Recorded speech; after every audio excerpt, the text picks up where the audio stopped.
Speak up a little louder. We stepped up and some people helped, but after a while we like stopped.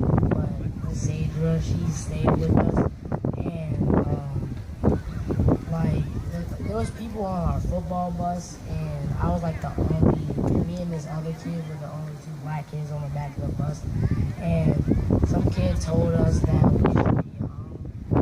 And after I told our coach, he told me not to worry about it, and like it'll be dealt with, but it didn't really do anything. So I told my mom, and then we wrote a letter.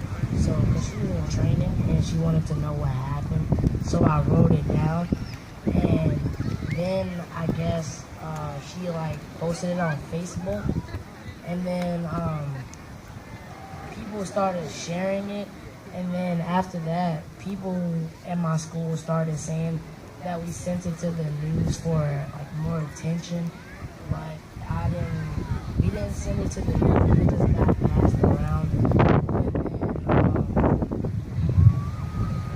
my mom, she switched our school, and everything started getting better, and there's still more people trying to help. And after this, some girls tried to say that I hit her with a minor. And some other kid hit me with a minor. My mom tried to press charges, but they wouldn't let us, and they let the other kid.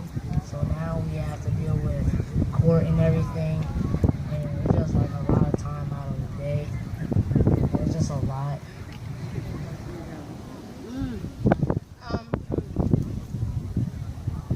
My name is Latrana. My son, he went to school in Yorktown.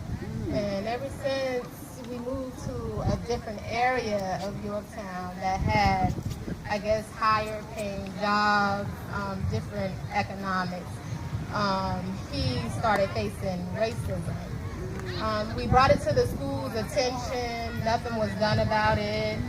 They would always say they'll look into it. My thing is that we have to protect our kids, because if we don't stand for our kids, anything can happen. So the last incident that happened, when we moved to this area, Zachary faced a lot of stuff. He was asked, did he want to rape a young lady, or did he want to rob her? He was called the N-word, and this is by his peers. Like, I haven't raised my children. I raised them to be, comfortable within themselves and share the same love that they receive. But the last incident, he was on the bus with his football players, and it kind of got to me, because if you're on the team together, you're a family. But the words that was said to him was not from a family nature. I was away in Virginia Beach, like he said, in training. I told him to write it down, because I always let my kids know you got to write things down. That's right. So Document. that you can go back to it, just in case you forget. So he wrote it down. He took it to the principal, and once again they said they were going to handle the situation. And their handling the situation is them sweeping it under the rug. They called the young man. They tried to say it didn't happen. Nobody came forward. And then afterwards, I guess kids started coming forward, and they realized it really did happen. So I wrote to Sean King, not thinking that I would get a response. He's very, very, he's into the community. He's for injustices in the community. So I found him, I wrote to him, didn't think I was going to get a response, and he responded. And when he responded, I let him know everything that happened, how I communicated with the school systems, the administrators, and then he wrote an article about it. Well, when he wrote the article about it, before then, I tried to share the situation, but it didn't get that many shares. But once he wrote the article, it got a whole lot of shares. And people started coming, trying to help and everything. But still, the school systems are the hardest thing. The school systems are like the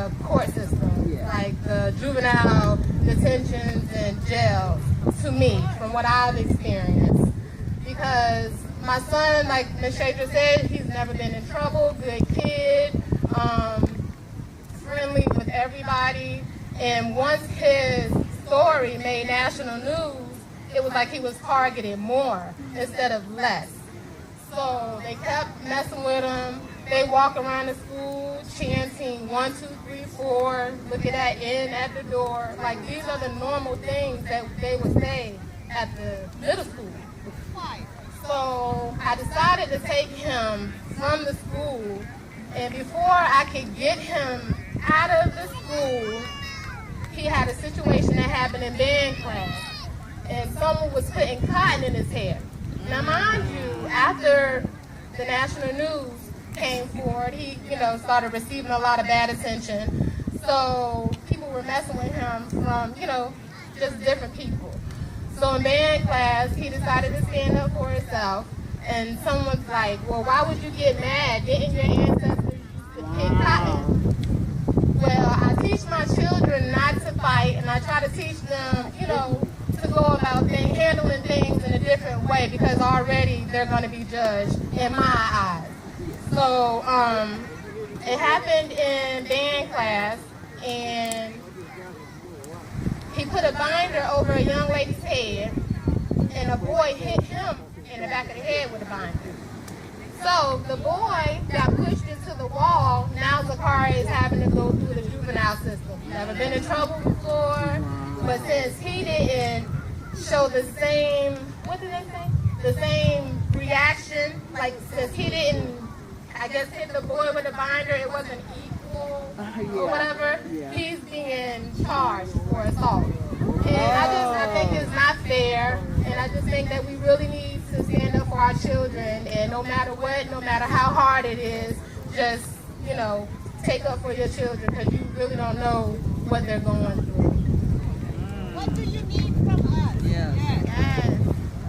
That's a good question. I don't even know what it is to do. I petition. Do you have a petition lawyer? would be great. Because I don't think it's fair for my